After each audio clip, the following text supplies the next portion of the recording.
സരസ്വതി നദി ശാന്തമായി ഒഴുകിക്കൊണ്ടിരുന്നു. നദീതീരത്ത് വ്യാസമുനിയുടെ ആശ്രമം നിലകൊണ്ടിരുന്നു.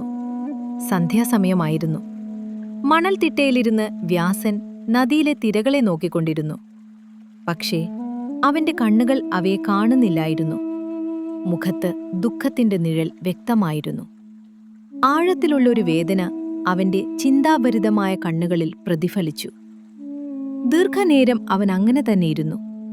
അപ്രതീക്ഷിതമായി ആ നിശബ്ദതയെ വീണയുടെ മധുരധ്വനി തകർത്തു.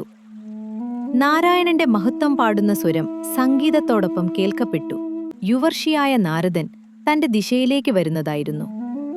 വ്യാസൻ ഉടൻ എഴുന്നേറ്റ് ദിവ്യർഷിയെ ആദരവോടെ സ്വീകരിച്ചു. മാന്യമായ ഇരിപ്പിടം നൽകി. പിന്നെ ബ്രഹ്മാവിന്റെ പുത്രനായ ആ യുവർഷിയുടെ പാദങ്ങളിൽ അവനിരുന്നു. നാരദൻ വ്യാസനെ നോക്കി പുഞ്ചിരിച്ചു പറഞ്ഞു, എല്ലാം സുഖമാണല്ലോ. രോഗങ്ങളോ ദുരിതങ്ങളോ നിങ്ങളെ അലട്ടുന്നില്ലല്ലോ.